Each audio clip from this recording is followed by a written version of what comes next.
Welcome to tonight's hearing. My name is Randy Randall. I'm chairman of the Public Service Commission. We're glad to have so many people calling in and so many people calling to speak. We're in an unprecedented time with the COVID-19 pandemic upon us, but it's important for us to hear those who want to speak tonight. I want to thank Senator Mia McLeod for her suggestion and support of this format. The health and safety of our ratepayers and our staff are paramount in these uncertain times. If you're watching on live stream, you may notice that we are practicing and modeling social distancing in our best form and fashion at our meeting tonight. We also have Commissioner Irvin and Commissioner Howard joining us by Skype, and we have Commissioner Hamilton joining us by camera in another part of this building so that we all maintain the proper distance from each other. And I thank these three commissioners for being willing and to agreeing to do this for the safety of all involved. Using the technology that we're doing tonight is going to be challenging for all of us, especially for our court reporter and others, but we'll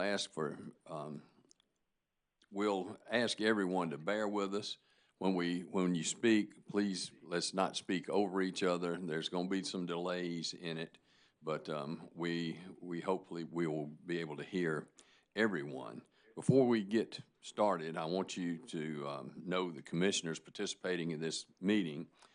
From the 2nd District, Commissioner Belser; from the 5th District, Commissioner Whitfield; from the 7th District, Commissioner Hamilton; from the 1st District, Commissioner Howard; from the 4th District, Commissioner Irvin; our commissioner from the 6th District, Justin Williams, is serving our country in Iraq right now. And my name's Randy Randall, and I represent the 3rd District. Now I'm going to take appearances from the parties. Thank you, Mr. Chairman, members of the commission. My name is John Hafer. I'm with the law firm of Willoughby and Hafer here in Columbia. We represent the applicant in this case, Palmetto Utilities Incorporated. Thank you. Welcome, Mr. Hafer. Thank you, Mr. Commissioner. My name is Becky Dover. I'm the Assistant Consumer Advocate at the South Carolina Department of Consumer Affairs, and we represent the consumer interest in rate cases, including this one. Thank you, Ms. Dover. Welcome. Mr. Chairman, Commissioners, I'm Jeff Nelson on behalf of the Office of Regulatory Staff. Thank you, Mr. Nelson. Okay, I'm going to turn it over to our attorney, Mr. Josh Menges, to go through a few ground rules for this, and we'll try to make this work. Thank you, Mr. Chairman. Good evening, folks.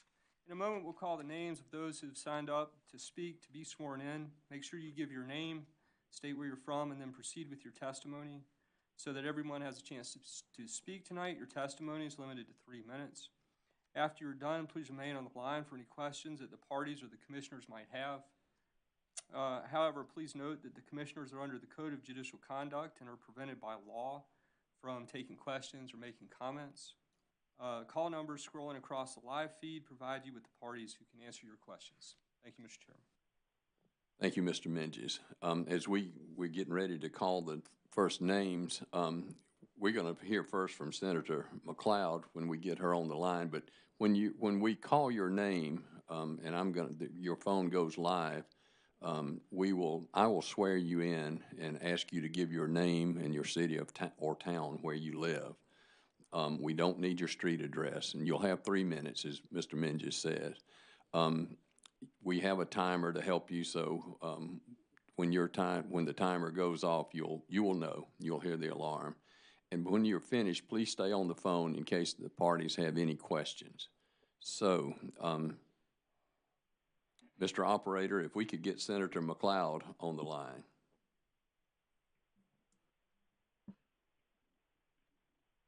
Thank you. 1 moment. Hang on 1 second. I didn't know. If I could just, Mr. Nelson from ORS. thank you, Mr. Chairman. If I could just have a few moments. Mr. Hafer and Palmetto Utilities filed late this afternoon a request in line with the Commission's order the other day asking for a 60-day suspension of the current dates in this docket. On that basis, I realize it may be possible for the Commission to schedule a live public hearing. And based on of course, witnesses can only testify once, either that would be tonight or at a live hearing. I just wanted to make sure that everybody was aware of the fact. I don't know what the commission's going to do. I don't know if you're going to set another live night hearing or not, but I wanted people to make sure that they were aware that they can only testify one time, whether it be tonight or at some future date. Thank you. Thank you, Mr. Nelson. And Mr. Hafer. Thank you, Mr. Chairman. Mr. Nelson is correct. Palmetto Utilities, Inc. this afternoon did file a motion to stay all proceedings in this case for a period of 60 days. They did that because of the state of emergency and the COVID-19 crisis. So we appreciate, like Mr. Nelson, I don't know what the commission's going to do with the motion first, but if you grant the motion, I don't know if there'd be another night hearing, but I did want to make it clear that the company had done that because of the crisis. Thank you. Thank you. Thank you, Mr. Hafer. Well, we don't know what we're going to do yet either. We're sort of playing this day by day right now, as is everyone else. And we're trying to follow the governor's lead on what we can and can't do.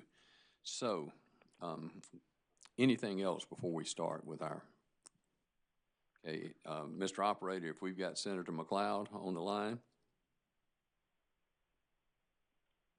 One moment. And the senator's line is. Senator McLeod, Hello? are you there? I am. Thank you. Welcome. We're glad to have you on this call and for this Thank you. first of its kind virtual night hearing. So, and we certainly want to hear from you tonight. So, if you would go right ahead.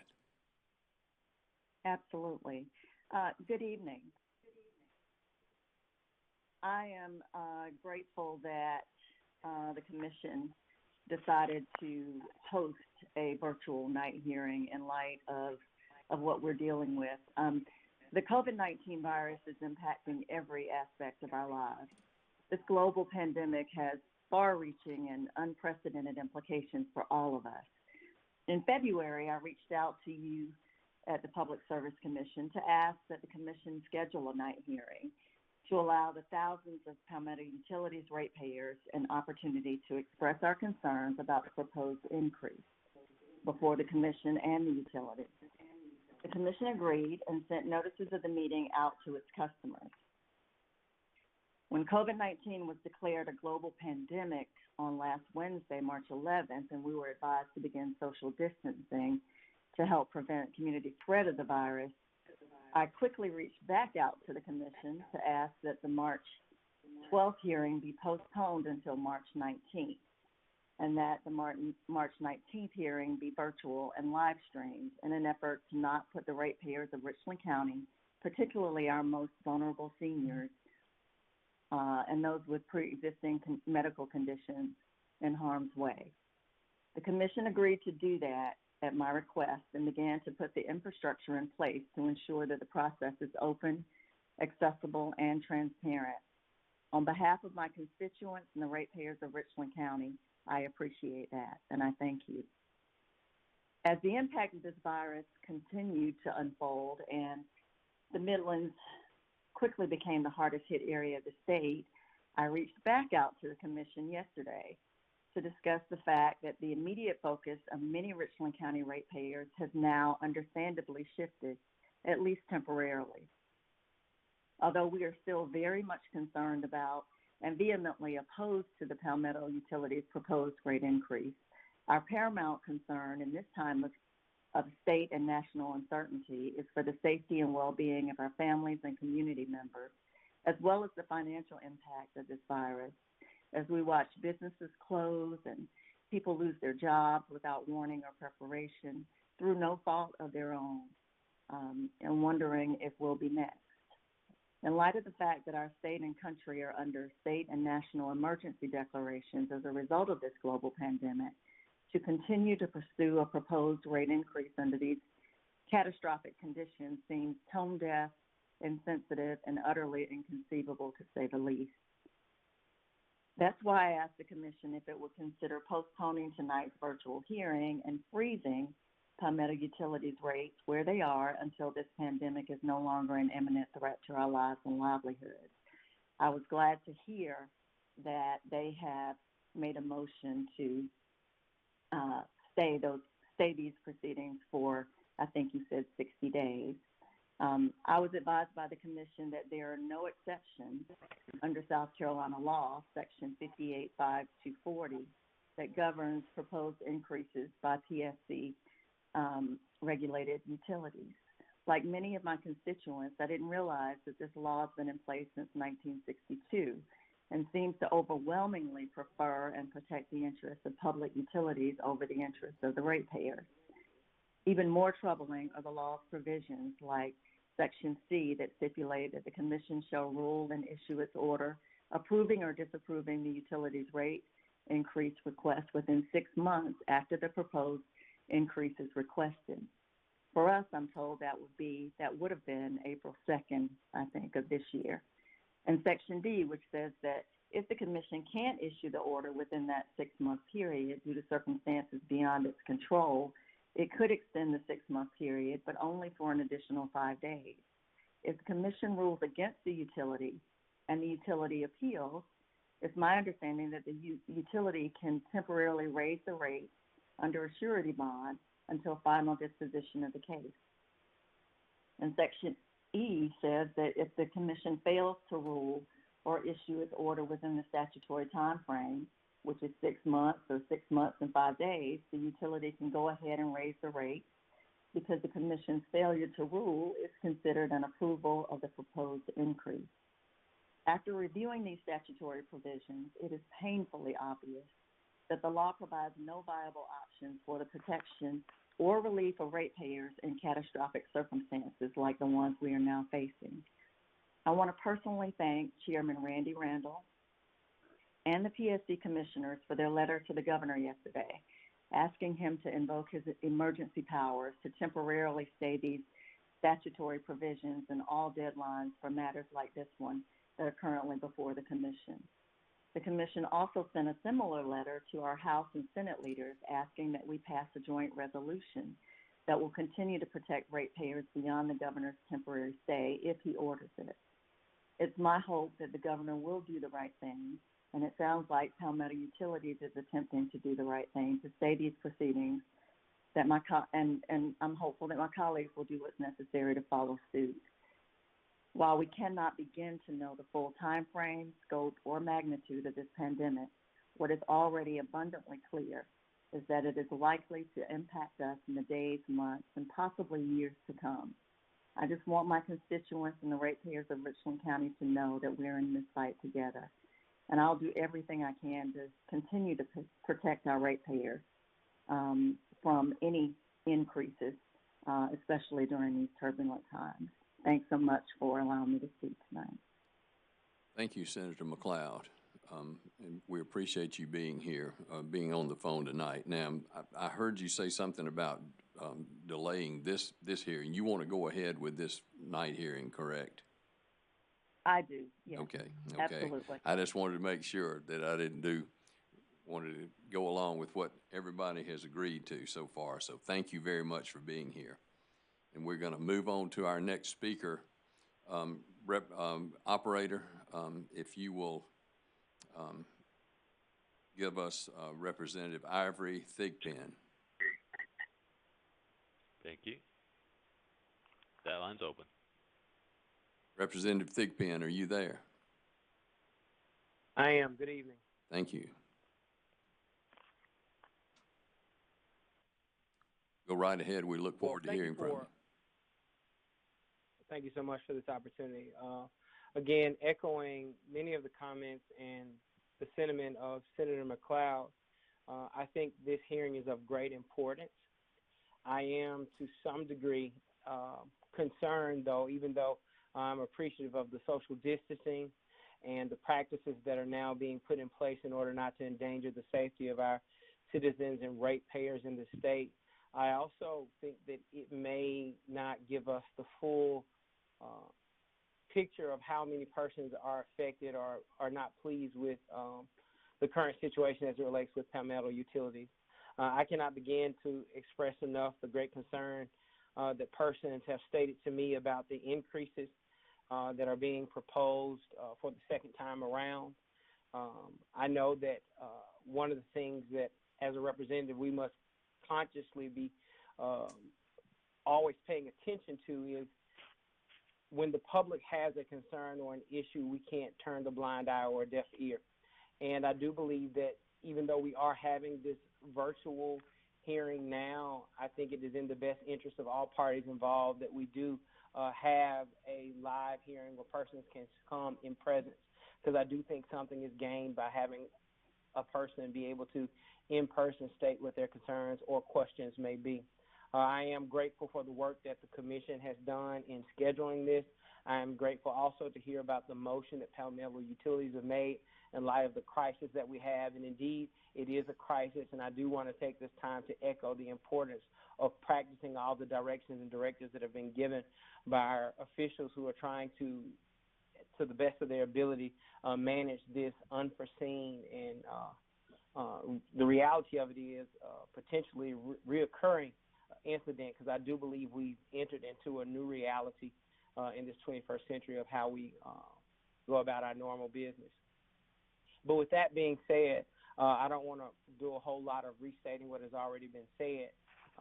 I do want to say that as much as I am thankful for this opportunity for persons to speak and to express their concerns and complaints, and one of the things too is about even the flat rate. I do think that it is in the best interest of everybody involved to have a live hearing following this. Even if persons can only speak once, I do think that there are enough people who have at least expressed concern to me that I still think it's appropriate to create that opportunity. And with that, I'll refrain from making any other comments. Thank you. Thank you, Representative Thigpen. Okay, we're going to start now. From now on, everybody will be a witness and will be sworn in. And remember, you have three minutes to speak, and your time will begin after you state your name and your city. We'll operate if you'll give us Calvin Chip Jackson.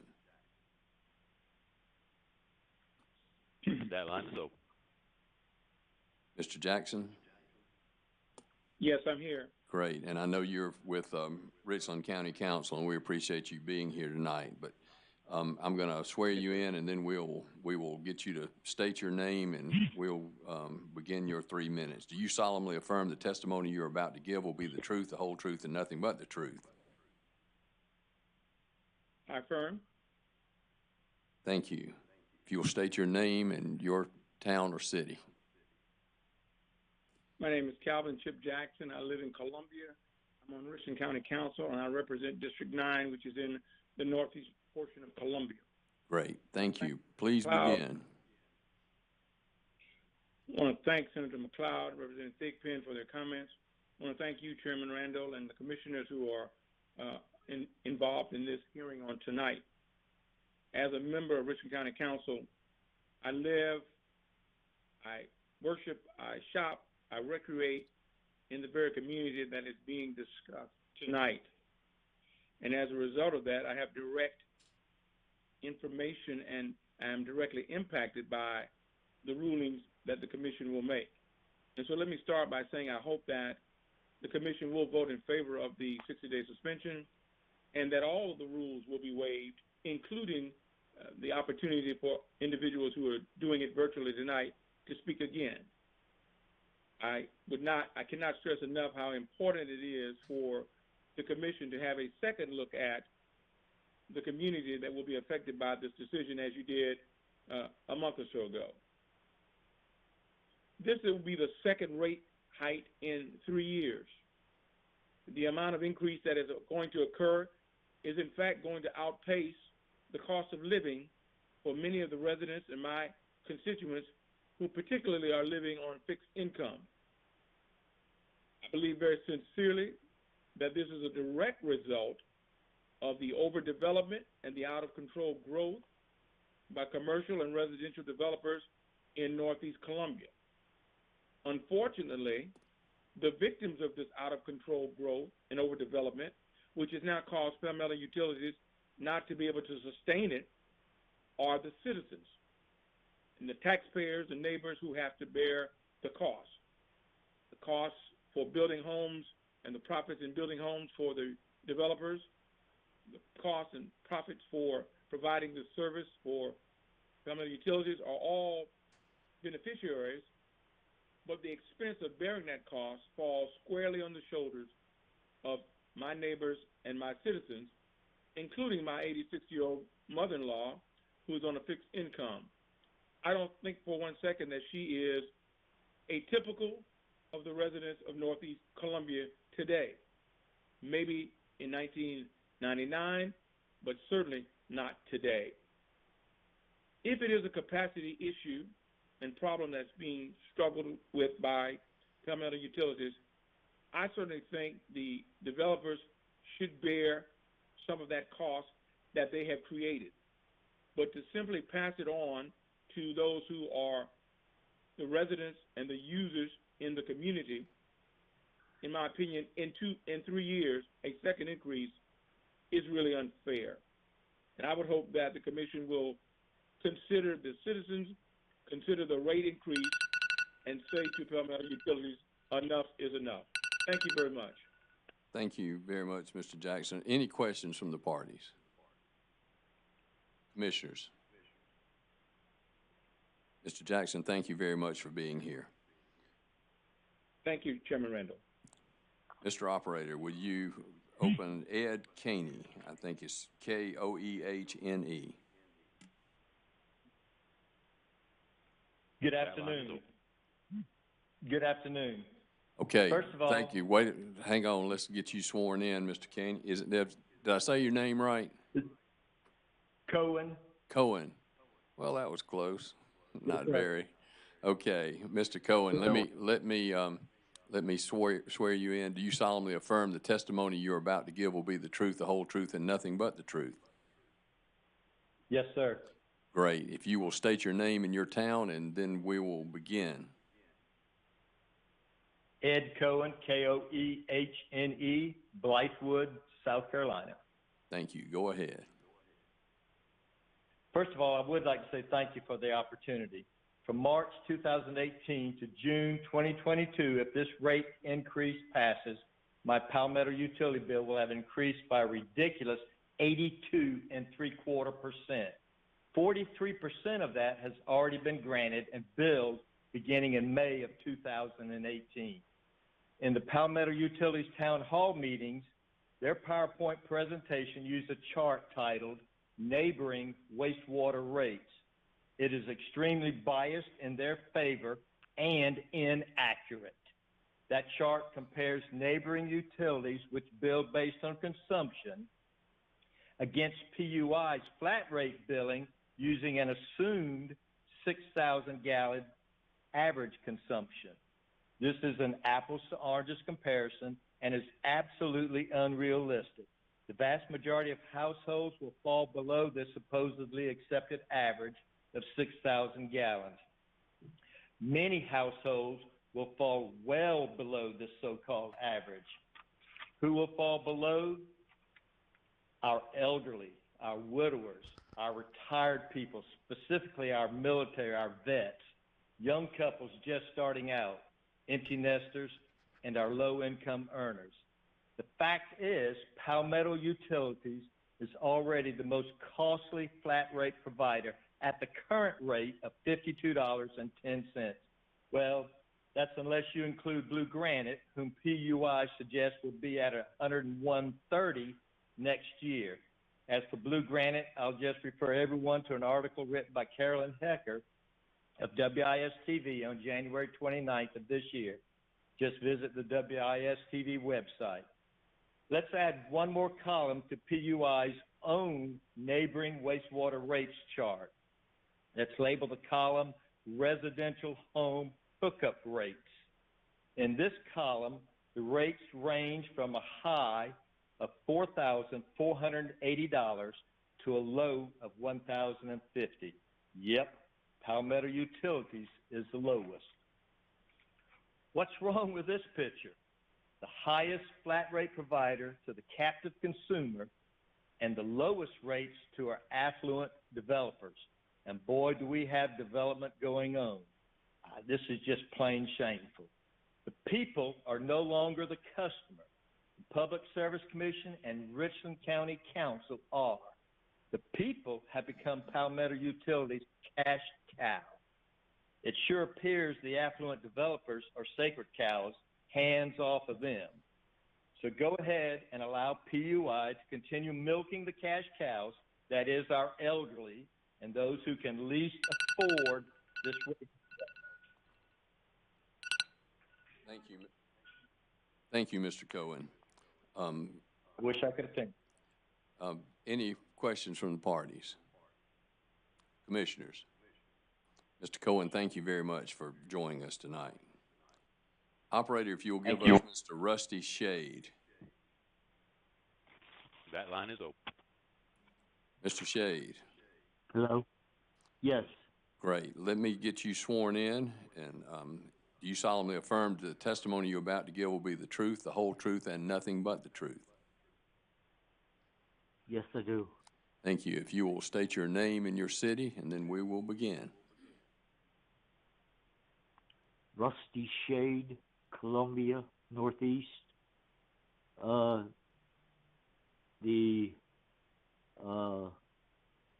representative from District 7 already said most of what I was going to say, but people want Social Security and people that just don't make the money to have these increases every year or two just can't afford it. You're taking food away from these people, including myself.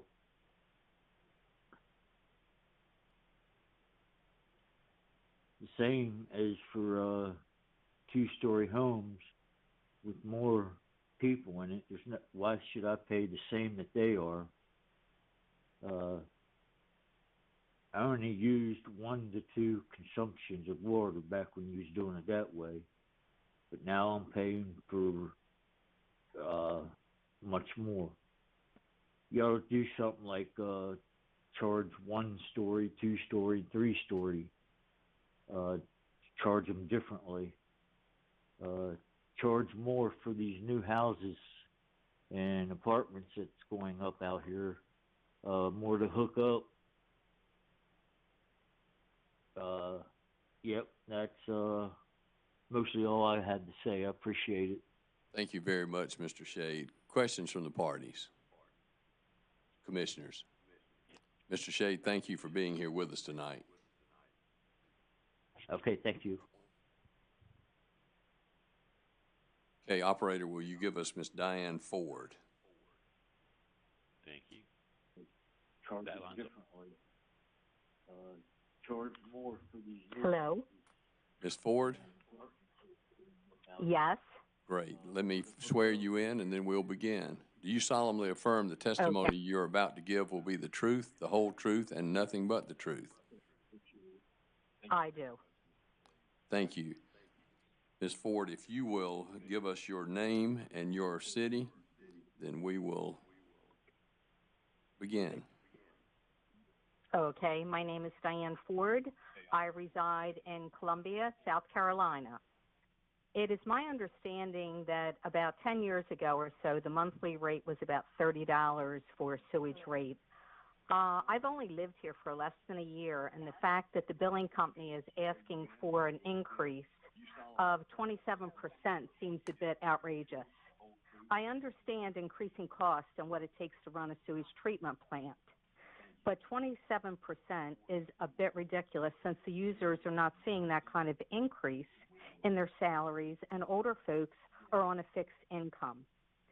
I understand if the cost is due to the huge growth in the area, then those costs should be passed on to the developers that are coming in and developing, as opposed to the current residents having to pay such outrageous increases.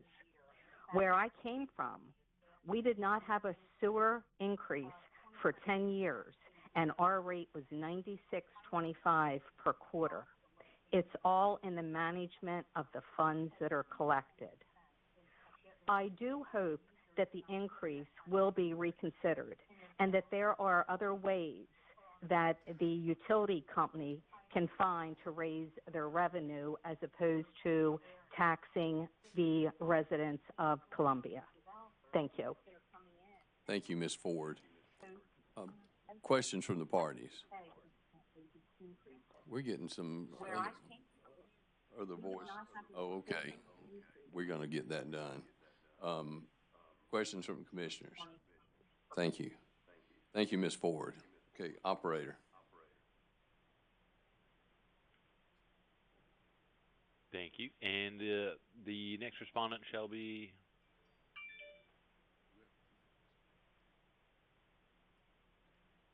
Patrick Duchess. Patrick Duchess has not connected.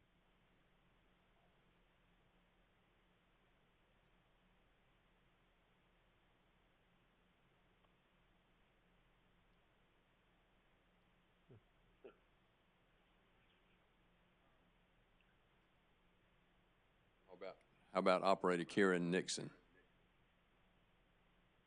One moment.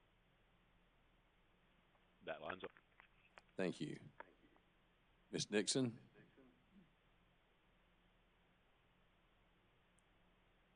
Ms. Karen Nixon? Yes, this is Karen Nixon. Thank you. Ms. Nixon, I'm going to swear you in, and then we will begin. Do you solemnly affirm the testimony you're about to give will be the truth, the whole truth, and nothing but the truth? I do. Thank you. If you'll give your full name and your town or city, and then we will begin. Karen Nixon, Columbia, Richland County. Thank you for the opportunity to speak tonight, and some of my same sentiments have been well spoken previously by others. We are very concerned about the quick increase since there was an increase 2 years ago, and the reasons for the increase given at a community public hearing for the public to meet with representation from the utility company. What I do not understand is how this company is trying to pass their increase to the public versus looking within to their own strategic, maybe poor planning. They purchased some of the City of Columbia organization without maybe doing fully the diverse homework that needed to take place about what was required to bring that area up to date, the actual pipes and so forth, the equipment up to date. They also had poor planning in assuming that it was okay to use a creek in the Kershaw County area that they later had to divert funds since they were going to face some legal issues there. So I'm challenged on how they're coming to look for additional funds when they're already making 5% revenue in this troubled economy we're in right now, that they're asking to maybe get their profits up to 10%. So with poor planning, I do not see how any company should put that back on their consumers, and especially at this unique time that we find ourselves in. Thank you for the opportunity to speak. Thank you, Ms. Nixon. Any questions from the parties? From commissioners? Thank you very much for being here. Operator, will you give us Caroline Hudson? That line is open. Ms. Hudson? Caroline Hudson. Great, thank you. We'll swear you in. Do you solemnly affirm the testimony you're about to give will be the truth, the whole truth, and nothing but the truth? Yes, I do. Thank you. If you'll state your name and your city, we'll begin. Okay. My name is Caroline Hudson. I live in Blythewood, South Carolina, and I purchased this home in 2007. From that time, I started, I used minimum amount of water and sewage.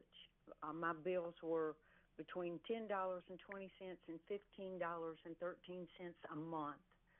So with the increase that I'm facing, that we're now paying $52.10, my bill went up over 75 to 80% in a month. So that's ludicrous. Now with the next proposal to go up, it'll be over 90%. Now, I want you gentlemen to know I'm a senior citizen. I live on a fixed income, and my Social Security didn't go up at that rate. And we have other bills to pay. I share with the other lady that Palmetto Utilities, the president of that company, I was at the community meeting, and it seems to me they're not running their business right. I don't know, basing every household one flat rate is ludicrous.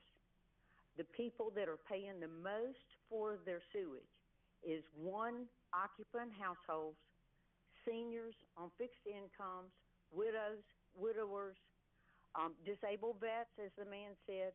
The people that have the least amount of money to spend are paying the very biggest increase. And the people that are using the most water, the two parents working that have 3, 4, 5 children. There's some people out here that have 8 people in a household, and they're paying the same sewage rate that I pay. And it's just inconceivable that the utilities, the commission, would have ever allowed this to happen for the senior citizens in the single occupant houses. So I'm asking that we go back to based on consumption. If the city of Columbia could provide the rate or the amount of water that we use to the sewage people all these years until Palmetto Utilities took over, I certainly think they could still do it. And if not, that they at least give single occupant houses a different lower rate. We just cannot bear the cost of the sewage for all the people that are using sewage, and we're not using but a minimum amount. So I thank you for my opportunity to speak, and I'm going to beg you people to help us senior citizens. And Thank that's you. all I've got to say. Thank you, Ms. Hudson. Any questions from the parties? Commissioners, any questions? Ms. Hudson, thank you for being here tonight. Thank you so much. Mr. Operator, will you give us Will Davis, please? That line is open. Mr. Davis. I'm on. Great. Do you solemnly affirm the testimony you're about to give will be the truth, the whole truth, and nothing but the truth? I do swear. Thank you. If you will give us your name and your city, we will begin. Thank you. My name is Will Davis. I live in Northeast Columbia, like a lot of the other people who have spoken. Mr. Chair, Commissioners, Senator McLeod, Representative Thigpen, other dignitaries, Mr. Nelson, Ms. Dover, Mr. Hafer, and everybody who's listening, I appreciate the opportunity to speak. I am a casualty actuary. I have 25 years of experience in various property and casualty rate-making assignments, and I am testifying on behalf of myself as a ratepayer, not on behalf of an employer, because I want to testify as an expert in the way pricing practices are carried out in another heavily regulated environment, which is property and casualty insurance. The proposed charges are based, as my understanding is, the proposed charges are based upon an argument that this entity has to produce an expected return on investment, which I initially thought was 15%, but it appears that it has been lowered to about 10.2 or 10.5%. They say they need that sort of a return on investment in order to attract capital. My understanding is that this kind of a practice is very typical when you have a regulated monopoly. I understand that it is difficult to entertain the notion of competition. I mean, I can't choose another water treatment provider if I choose to live in this house. If I were going to exercise choice, I'd have to move elsewhere, and that's very impractical, not only for me, but for nearly everyone else. So in the heavily regulated car insurance industry in South Carolina, the regulation of rates is based upon the expected cost of the insurer. There is a law that says the rates cannot be inadequate, they can't be too low, they can't be excessive or too high, and they can't be unfairly discriminatory. In other words, the differences in the rates have to be based upon the expected cost of the risk that's being insured.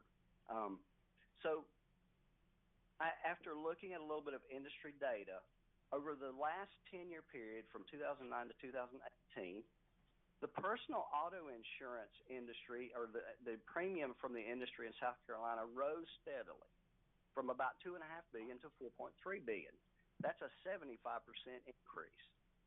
Over that same period, the net worth that those insurers use to back these writings increased from $2.2 billion to $3.8 billion, which is 90%.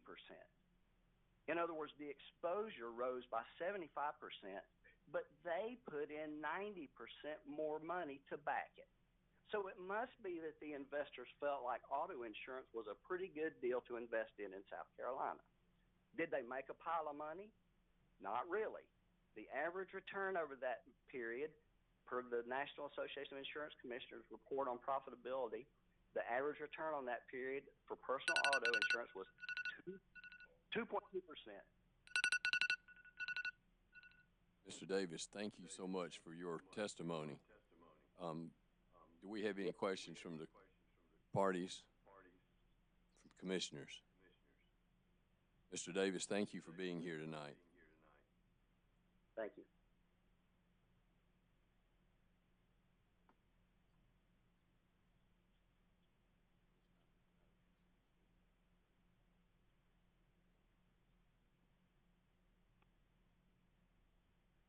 Operator, will you give us Mr. Jason McLeese?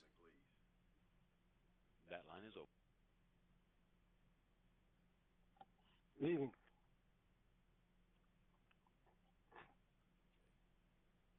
Yes. Hey, Mr. McLeese. I live in Great. Let me get you sworn in. Do you solemnly affirm the testimony you're about to give will be the truth, the whole truth, and nothing but the truth? I do. Thank you. If you'll give your name and your city, and we'll begin. My name's Jason McLeese, and I live in Blythewood, South Carolina. Thank you all for having this meeting this evening. Thank you once again to Senator McLeod for hosting this.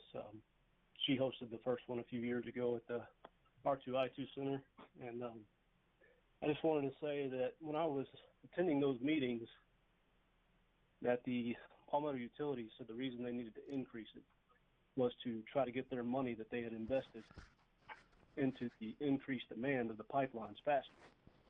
Now, one thing I never did understand is if you have this enormous amount of growth in the utility, that those being added to the service should be affording the company more money as they come into the system.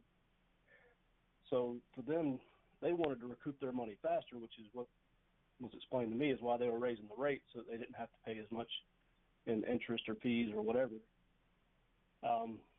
But one thing I wanted the PSC to consider, the same point that I raised at the town hall a few years ago, was if you look at something comparable to what constituents in this area could go to if they were allowed to by law, which is a septic system, the rate was far less than what Palmetto Utilities is charging right now. So that's one thing I wanted the PSC to consider when they look at the rate increase that Palmetto Utilities is asking for, not only now, but then as well, is substantially higher than residents going to a septic system. I could get a septic system and in 10 years have it paid off, and essentially $40 a month and maybe $300-400 a year in maintenance fees is what the researches that I did online showed. So for Palmetto Utilities to come back after 3 years and want another rate increase is something that I think everyone who attended those meetings saw coming. They made no, they didn't try to hide that fact that they were going to come back and ask for more money if they didn't get what they wanted. The guy blatantly said it right there in the meeting at one of the town halls I attended at North Springs Rec Center. And I assume that they'll come back in 3 more years and ask for more money if they don't get what they want this time. And it's just going to be a never-ending cycle of us coming forward saying, hey, you're asking for too much.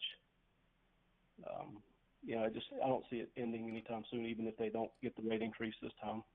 I think they were asking to go to $90-something originally, which would have dissuaded them from having any rate increase demands for, I think the guy told me 5 years, maybe 10 years. I just wanted the PSC to consider, if there were other alternatives, what those prices would be for residents in this area. when they're considering this rate increase, because the septic system would be far less expensive than what they're asking for. Thank you very much. Thank you, Mr. McLeese. Any questions from the parties? Commissioners? Mr. McLeese, thank you for being here tonight. The operator. Thank you all again for having me. Great. Operator, will you give us Mr. Vince Scotty? Mr. Scotty's line is open. Mr. Scotty? Hello, I'm here. Great. Yes, Do you solemnly affirm the testimony you're about to give will be the truth, the whole truth, and nothing but the truth? I do. Thank you. If you will give your name and your city, and then we'll begin. My name is Vince Scotty. I live in Northeast Columbia. I'm going to try to address a couple of things here, and I'm going to avoid some of the issues that have already brought up. And one of the groups I'm addressing right now are some of the residents I was with in January. I just want to point a few things out. The ORS is over the PSC, and that's fine. They're Office of Regulatory Staff. They're supposed to represent the public interest in utility regulation by, quote, balancing the concerns of the public, the financial integrity of public utilities, and economic development. Now, we're here addressing the concerns of the public. I understand that. I have no way to evaluate the financial integrity of the public utilities since they are an IOC, an independent-owned company. So I don't know what their real bottom line is. As far as the economic development of South Carolina, that goes without saying for every government group, state group in the state. Every state agency wants to see the development of the state in general. So Palmetto since they are an IOC and we don't have access to their financials, we must rely on the ORS. Now, who is the ORS? Well, the executive director is appointed by the governor, and then he hires his staff. Notice there's nothing involved in the public here. Okay, so the ORS is over the PSC. We have 7 people making $100,000 a year plus expenses in a state where the average income is somewhere around $52,000. How you can relate to me is beyond me. We have 7 people on this staff. 4 have had some exposure to the National Association of Regulatory Utility Commissioners. 1 went to rate school 15 years ago. Some have none of that background. I asked someone at the ORS, when was the last time a rate hike was denied? The answer was, I don't remember, I don't think it ever was. Part of the docket says, what is the proposed rate increase designed to accomplish for Palmetto Utilities? The answer from their expert witness was to generate additional revenues, attract capital, earn a reasonable return on investments. I don't know what reasonable is. I know they want to get more money. That goes without saying. I looked at a Black and Veatch survey of 50 cities for sewage rates. 70% of those surveyed are less than what Palmetto is proposing. Palmetto Utilities' expert witness has testified 11 times in front of the PSC. I'll give up. Thank you, Mr. Scotty. I appreciate it. Any questions from the parties? Commissioners? Thank you very much for joining us tonight, Mr. Scotty. Right. Okay, operator, will you give us Ms. Gwendolyn Furcron? That line's open. Ms. Furcron, did I say it right? Yes. Yes. Let me get you sworn in, and then we will begin. Do you solemnly affirm the testimony you're about to give will be the truth, the whole truth, and nothing but the truth? I do. Thank you. If you'll state your name and your city, then we'll begin. Commissioners, senators, representatives, and homeowners. Ms. Furcron, if you will state your name first, state your name and your city, and then we'll begin. My name is Gwen Furcron. I am in Northeast Columbia. Thank you. I am asking the PSC not to grant the increase of $14.52 per month to Midland Utility. At Midland Information Meeting, they did not outline a detailed reason for such large increase, $174.24 a year. That is a hardship on my budget. Midland charges a flat rate for each homeowner. For one person in a household, do not utilize as much sewage as a home with many more people. Midland should charge based on water consumption. At the information meeting, the manager stated he was willing to charge a rate that based on water consumption if the homeowner did the footwork. For example, the manager said that the homeowner should contact the City of Columbia regarding shared meter reading. PSC need to be more careful and prudent when they are permitting utility companies to charge consumers exorbitant amount of money for services. Case in point, Dominion charges fees and say the fee is unregulated. This is absurd. How can a commission allow any company to do this with charging unregulated fees? Thank you. Thank you, Ms. Furcron. Any questions from the parties? Commissioners?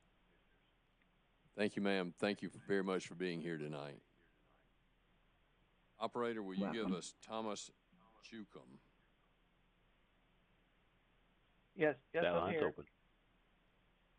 I'm here. Tell me how to say your last name. Yukum, the J is Yukum. silent. Okay, thank you. Mr. Yukum, do you solemnly affirm the testimony you're about to give will be the truth, the whole truth, and nothing but the truth? Yes, I do. If you will And, state my your name's name and your city, and then we'll begin. My name is Tom Yukum. I live in Columbia, South Carolina. Recently, Palmetto Utilities held a town hall meeting at Clemson Road. The attendance was packed, even extending into the outer room. The Palmetto Utilities Chief Financial Officer, Mr. Dade, spoke. He at various times assured the audience he was seriously looking into a rate process based on usage. I listened, but in my hand, I held a copy of the May 7, 2018 PSC ruling on the previous rate request and its approval. The section on rate design specifically addressed a rate based on usage option, and it was rejected as being unfeasible. I did think it was disingenuous for the CFO to state in front of the packed room that it was an option he was strongly considering. While most ratepayers would not know the details of the previous ruling, he certainly would have. Just as disingenuous was for him to state that they were seeking the full rate increase because the PSC previously had denied it to them. The truth is, the PSC granted Palmetto Utilities a rate increase from $36.50 to $52.10 the first year. This was an increase of $5.75 more than they originally requested for year one. Basically, they received more of the ratepayers' money sooner than expected. Palmetto Utilities is the strictest example of a textbook monopoly. While SC&G was another monopoly everyone wishes to forget, ratepayers could cut their electric costs by limiting their usage, buying more energy-efficient appliances, or even going solar. Palmetto Utilities offers no such flexibility. When I spoke at the meeting, I spoke mostly of what I shared above. I concluded with, why is it when we use less electricity, we pay less, we use less gasoline, we pay less, but with Palmetto Utilities, we use less, we pay more? It struck a chord in the audience by their thunderous applause. It seems to the average Joe that Palmetto Utilities can make poor decisions and incur costs as a result of them, and then turn to the PSC for new rates to pay for all of them. Such costs should include Such costs include the Northern Pipeline's rerouting as a result of SC&G denying them land access, lawsuit expenses in Kershaw County, and every cent of a new additional property tax from their expansion. Mr. Dade seemed to be proud that they've had a flat rate for about 30 years. What he didn't point out was that the company is not the same, and the rates definitely are not and have not been for the last 5 or 6 years. The problem we have is we've been down this path before. If history repeats itself, as they say, we already know, unfortunately, how this is going to end in the near future. Thank you. Thank you, Mr. Yukon. Questions from the parties? Commissioners? Mr. Yukon, thank you for being with us tonight. Operator, if you will give us Rhonda Reynolds. Ms. Reynolds' line is open. Ms. Reynolds, are you there? Thank you. Thank you, ma'am. Yes, Do you solemnly affirm that the testimony you're about to give will be the truth, the whole truth, and nothing but the truth? Yes, sir, I do. Thank you. If you will state your name and your city, then we will begin. Rhonda Reynolds, Columbia. I would like to quote the 2019 Office of Local Government Municipal Water and Sewer Rates. There is 216 cities listed, South Carolina rural cities that are listed. We are in the top 10 of the most expensive of the 216 cities. That's unacceptable. This particular home is I'm a widow of a 22-year-old veteran, 22 years served veteran, fixed income. My water consumption is around $11 a month, and you want 6 times it to remove the water. This is unacceptable in these days, in these uncertain times where people are not even sure if they're going to have a paycheck next week. I ask the commission, please, to go back to a usage-only meter so that we are taxed or paying appropriately. It is not right that the families that are smaller, the families that are trying to be economical, the families that are trying to conserve are being penalized because we're paying the same rate as somebody that doesn't care, that has washing 3, 4, 5 loads a day, that is washing their cars. You need to be able to lower our bills to the appropriate level of the appropriate usage. Look at what the other cities are charging for connection fees. When I went to the meeting at North Springs, the man told us that they were charging $1,800 for a new connection fee. I will guarantee you, I have built 3 houses in my lifetime, I will guarantee you that nobody knows what their line item is for a connection fee on their brand new home. But I will tell you that the state average is between $2,700 to $5,300, and we are at $1,800. Seems to me that there is where your increase needs to lie. Bring that up to the state average and tax those costs, make the cost to the construction worker, to the construction developers, not to the people that already have our existing lines. You're not giving me a new valve. You're not giving me a new pipe. You're not giving me anything except a bigger bill. Thank you. Thank you, Ms. Reynolds. Questions from the parties? Commissioners. Ms. Reynolds, thank you so much for being here with us tonight. Thank you. Mr. Operator, if we could get Morris T. Goins. That line is open. Mr. Goins, are you there? Hello. Yes, sir, I am. Mr. Goins, do you solemnly affirm the testimony you are about to give will be the truth, the whole truth, and nothing but the truth? Yes, sir, I do. Thank you. If you will state your name and your city, we will begin.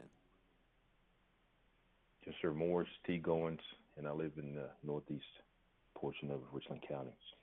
First, thanks for everything that everybody's doing for this crisis that we're facing, not only in our nation, but globally.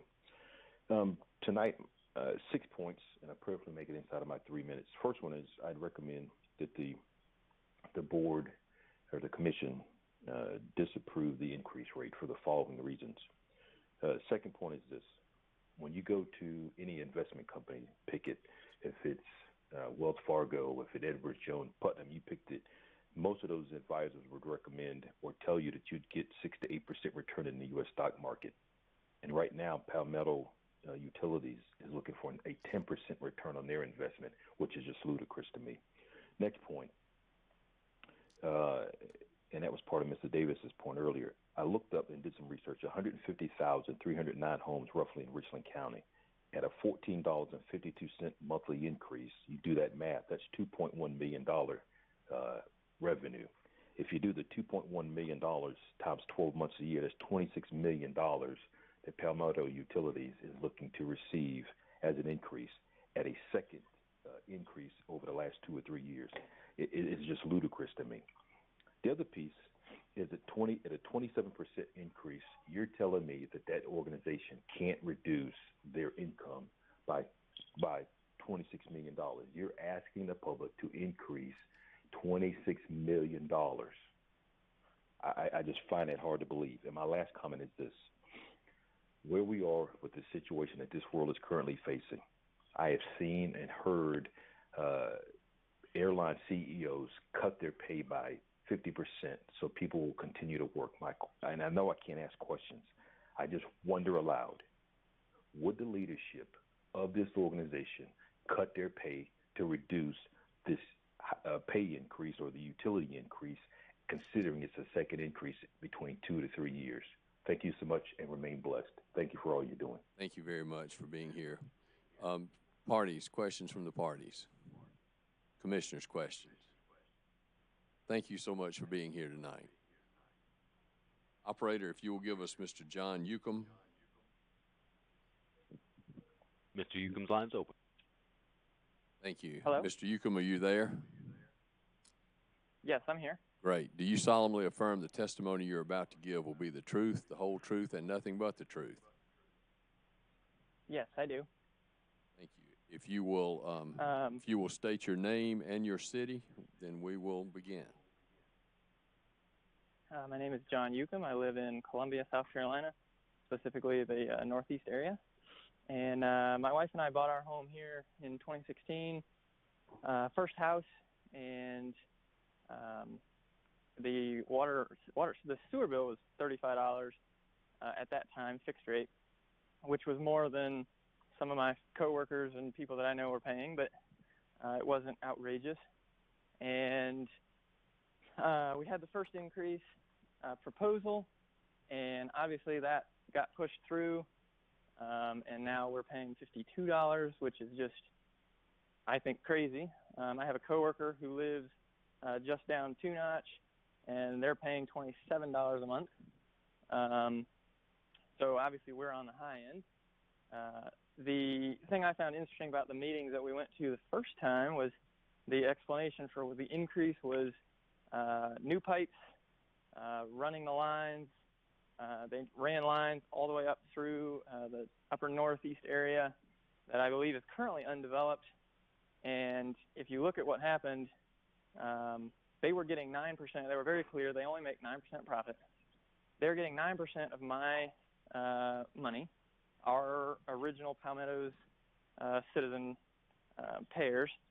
What they seem to have done, in my opinion, is they took on new customers, okay, growing their business. So now they have 9% of the Columbia folks.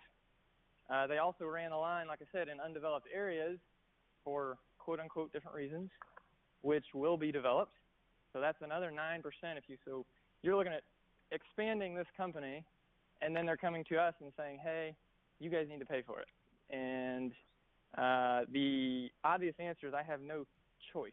So I can't just move.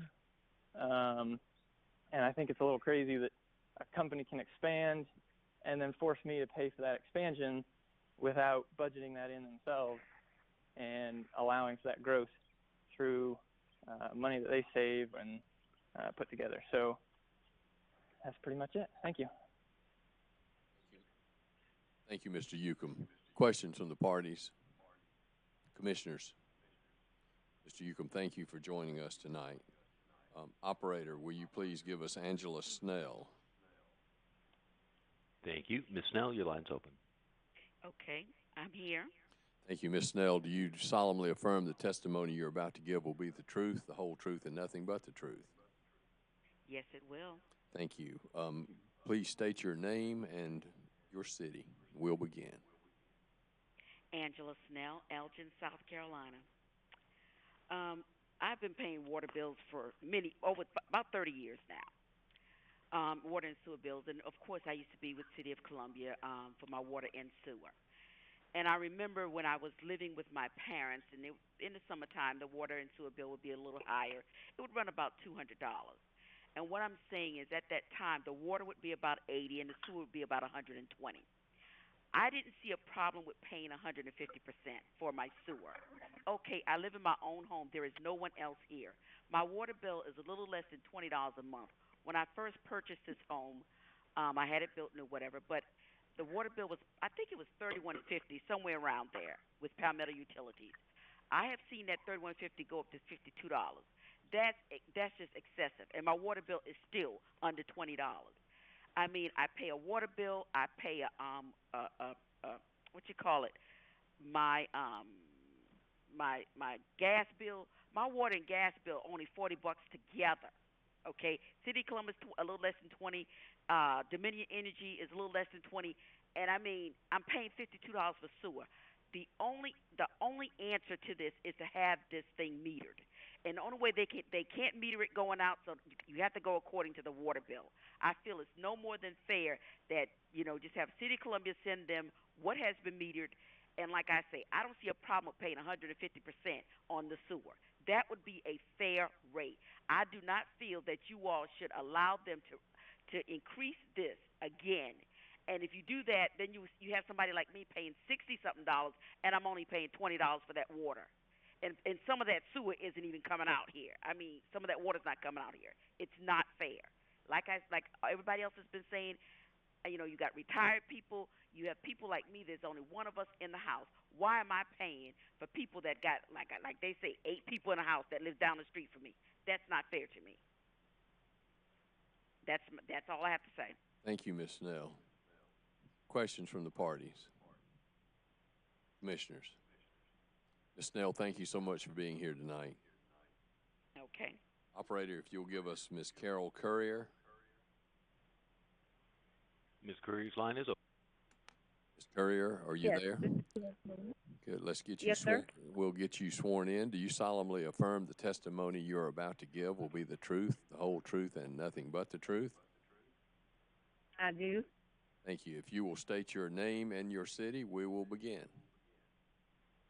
My name is Carol Courier. I live in Blackwood, South Carolina.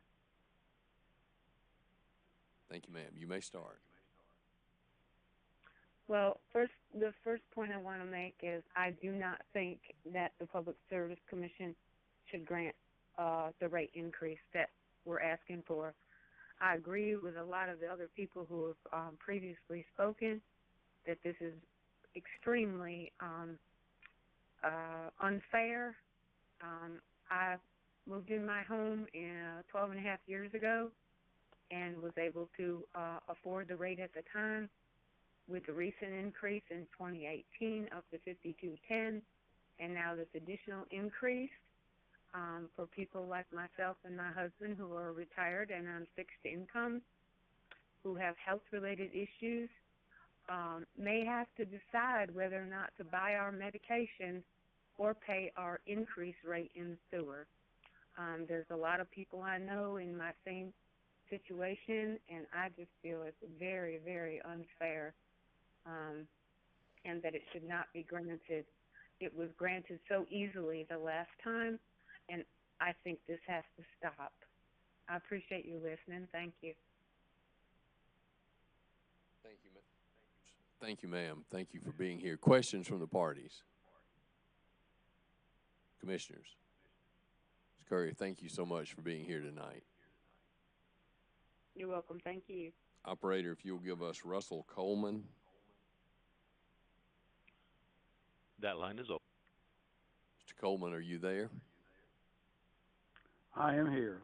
Thank you. We'll swear you in. Do you solemnly affirm the testimony you're about to give will be the truth, the whole truth, and nothing but the truth?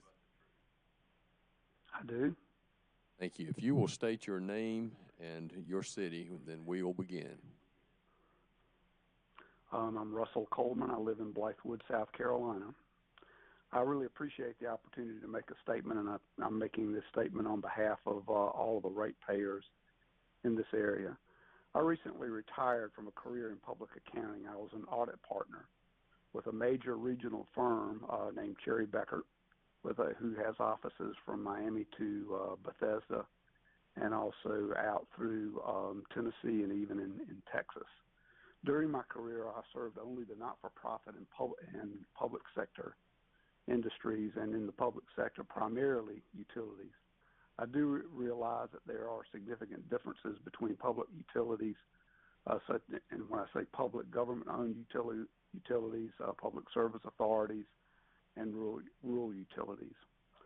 However, all those utilities are regulated either by state regulations or U.S. regulations or bond ordinances or federal regulations, and are required to have rates sufficient to cover their expenses, create sufficient capital, and also pay their debts. I've served utilities in East Tennessee, South Carolina, was a reviewer for utilities in North Carolina, including one very large state utility and one very large public service authority, and also utilities in the state of Virginia. Some of these utilities are smaller community-based utilities similar to Palmetto utilities. Some of these are large enough to either directly or indirectly serve well over 1.5 million customers. And I can't recall specific financial statement information from a specific utility, but we do focus in the process of our audits, we do focus a significant amount of time on revenue testing. So I do have a general idea of where increases go and an overall general idea of how clients that I was responsible for increase their rates over time. I can't mention any of these clients' professional standards, and also there are regulations that prohibit me from mentioning any of these clients, but it was quite a few, and I think it covers a wide enough geographic area to be a fair representation. And looking back or thinking back, I don't think I saw any of the clients that I managed request utility rate increases of 42% and 27% in just a 3-year period. I oppose this type of an increase until the commission can gather more information and even consider an independent consultant in evaluating the home growth in this particular area, the revenue increases and the expenses, and how well the utility is being managed. I think it should be deferred. Money is cheap at this point. Loans could be obtained to defray this.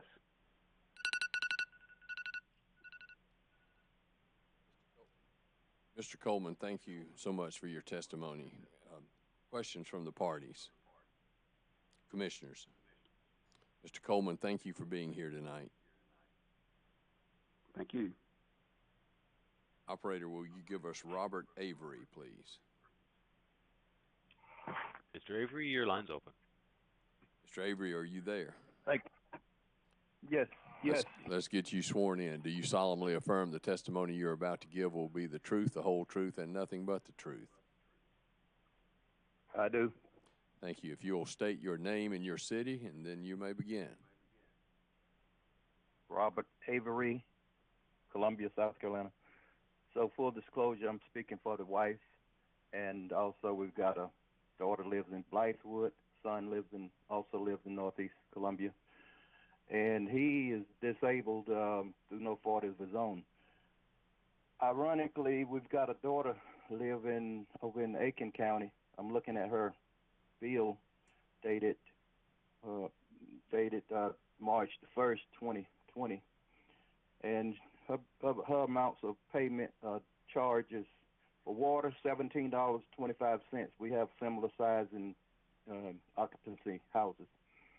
Sewage is $11.12, total of $28.95 a month. When we got here, I retired from Fort Jackson in '87. We bought the house here.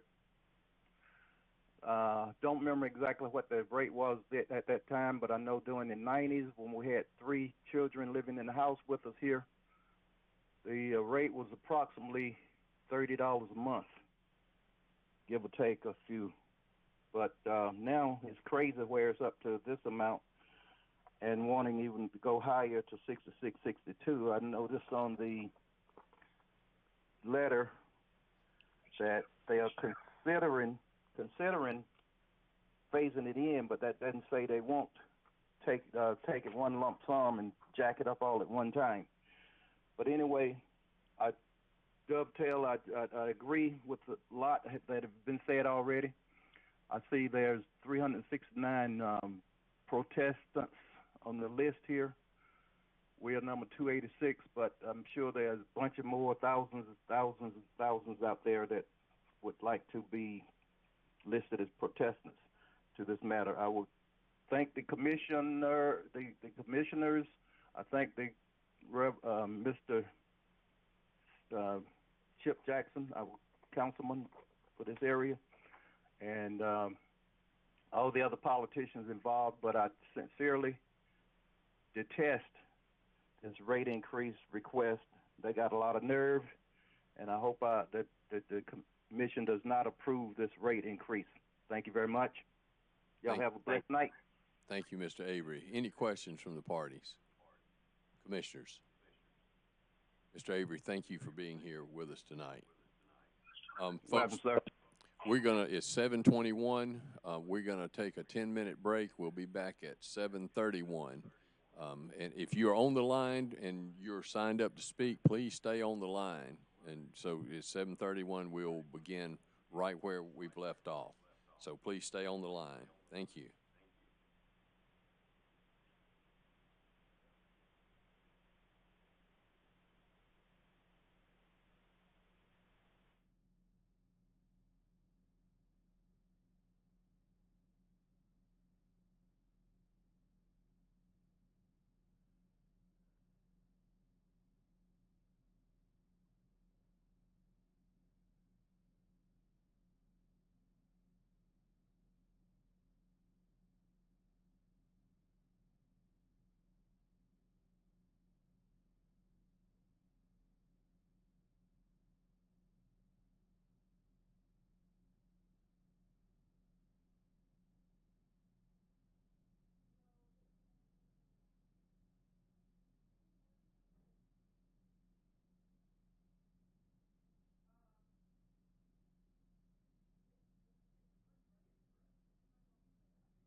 Okay, we'll begin our hearing.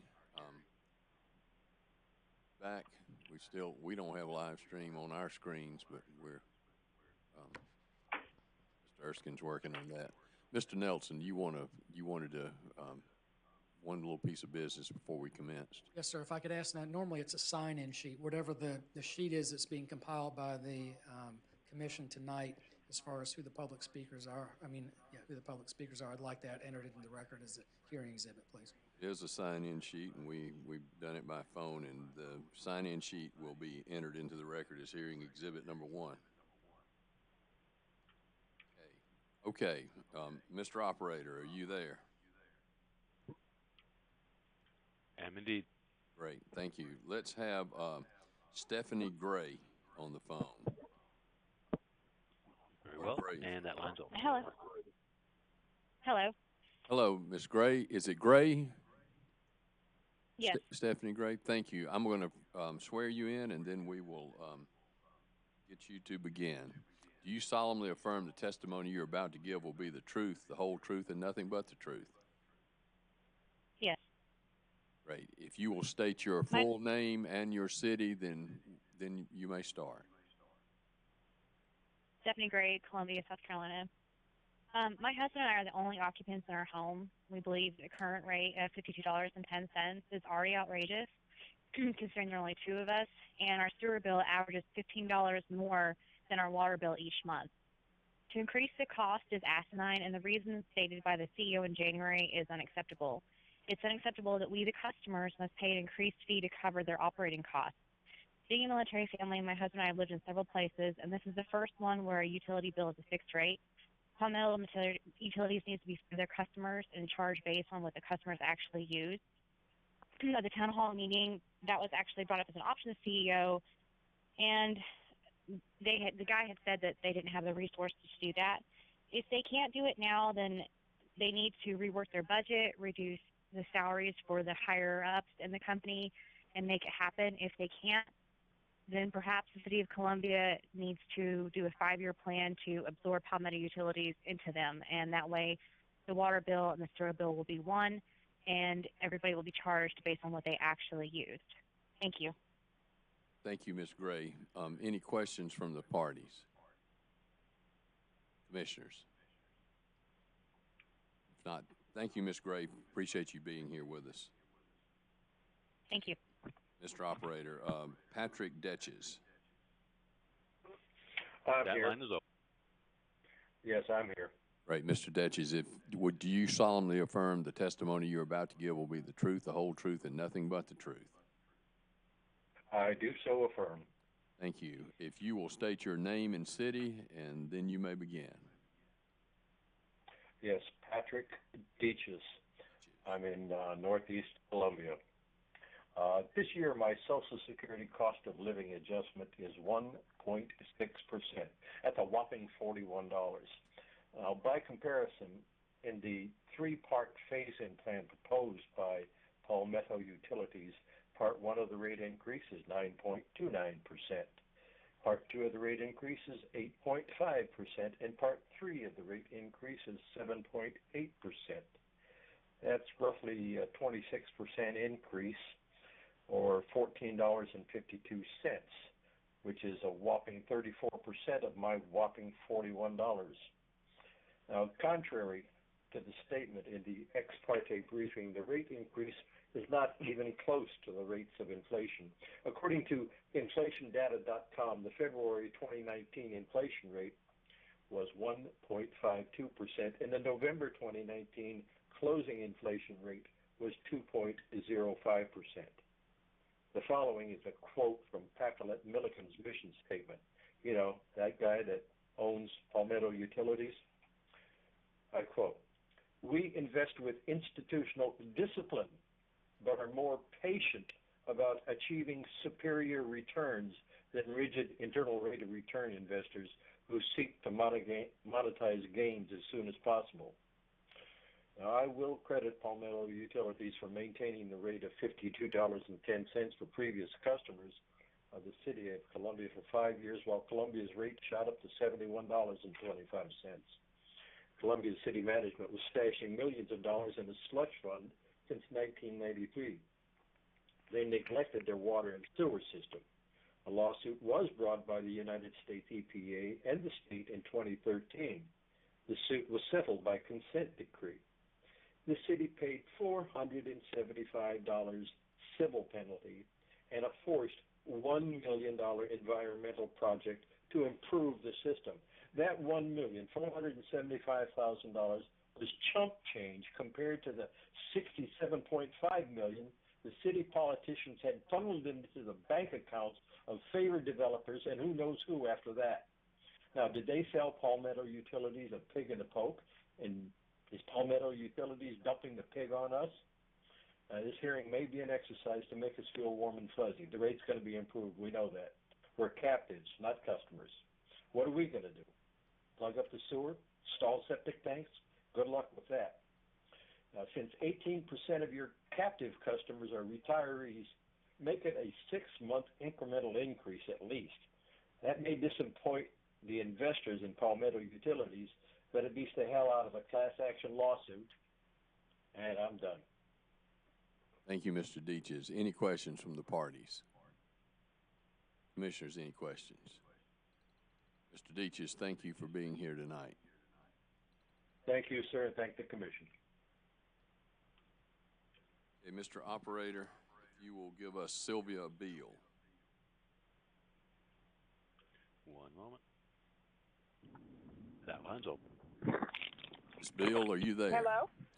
Ms. Beal, Yes, ma'am. let me swear you in, and then we will get you started. Do you solemnly affirm the testimony you're about to give will be the truth, the whole truth, and nothing but the truth?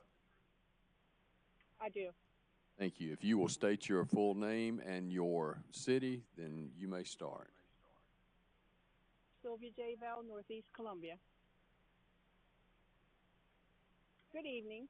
Thank you for this opportunity. I am Sylvia Bell, resident homeowner of Richland County and the president of Brookhaven Homeowners Association, a community of almost 1,100 homes using Palmetto Utilities. Palmetto Utilities is asking for another increase, a flat rate for no matter how many folks use the sewage in the household. This is totally appalling for the retired or disabled individuals or households of one or two. No matter how many people in the household every household pays the same amount. Example, my water bill is $10 a month. Why is my sewage bill 5 times that amount? I do not have 5 times the amount of water going to sewage. I am not home. I travel a lot, do not use but bare minimum amount of water, and yet I'm paying the same amount as a family of 6, 7, or 3. Recently, one of my homeowners told me she was not flushing her toilet daily to try and keep her costs down. She even tried to go to stores and use their bathroom to keep her costs down so she could pay for her medicine. She was not aware that there was a flat rate. Palmetto Utilities needs to adjust their flat rate to at least the number in the household or use the actual water usage with a formula. It is my understanding that the Columbia Water Department is willing to give the actual water usage readings to Palmetto Utilities. It is also my understanding after one of our community meetings that the CEO said he was going to update his request to the commission not to use the flat rate but actual readings. If there must be a flat rate, then fairness requires something like household of 1 or 2, $20, household of 3 or 4, $40, household of 5 or 6, $60, household of 7 or up, $75. I want to thank you on behalf of my homeowners for listening to our concerns about how a flat rate increase is unfair and ask that the request be denied to Palmetto Utilities. Thank you. Thank you, ma'am. Thank you for being here. Questions from the parties? Yeah. Commissioners, questions? Ms. Bell, thank you very much for being here. Thank you. Mr. Operator, will you give us Sherry Fears? That line is open. I am here. Great. We'll get you sworn in. Do you solemnly affirm the testimony you're about to give will be the truth, the whole truth, and nothing but the truth? I do. Thank you. If you will state your name and your city, and then you may begin. Sherry Fears, Blythewood, South Carolina. I want to thank Senator McLeod and the Public Service Commission for giving us the opportunity to express our feelings regarding this rate increase. I am asking that you do not approve the rate increase for Palmetto Utilities, that you instead ask them to change their rating scale to usage only. Or Palmetto Utilities should restructure beginning with their top administration before they ask the ratepayers to burden their mismanagement. Thank you. Thank you, Ms. Fears. Questions from the parties? Commissioners? Thank you so much. Ms. Fears, thank you for being here. Thank you. Okay, that's the last person that we see on the line. Mr. Operator, we've got some other folks that had signed up. Can I read through those names and see if they're logged in, just to make sure we don't miss anybody? Absolutely. Okay, the first is William Starks. Not present. Tanisha Holmes. Not present. Jim Lawler. Not present. Kay Goodrow. Not present. I don't know if this is a separate one. Tanisha Holoman. Not present. Monica Davis. Or it could be Kay Davis. We do have a Kay Davis connected. Okay. Ms. Davis, are you there?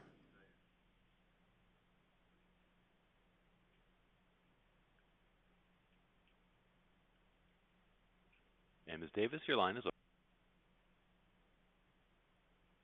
Ms. Davis?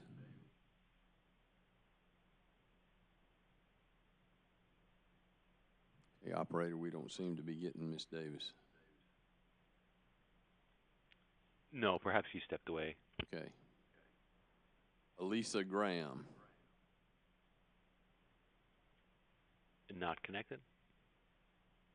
Ryan Ferguson. Not connected. Deborah J. Wiggins. Not connected. Hazel Bennett. Not present. Georgiana Childs. Not present. Sarah Baskins. Not present. Ruby James. Not present. Annette Hamilton. Not present. Mark Chu. Not present. Janet Williams. Not present. Tammy Etheridge. Not present. Candace Chamberlain. Not connected. Okay, folks, that's the last of our people that have signed in to speak tonight. I want to thank Senator McLeod again for setting this up and working with us on this virtual meeting. Thank everybody who participated, and thank everyone for your patience as we tried this the first time. I appreciate everybody being here. We'll have more on all of the cases because we're in times that are different, and that we will be seeing what's ahead for us in the near future. Since we have no more people signed up, we are adjourned. Thank you. And everyone, that does conclude our call for this evening. We thank you for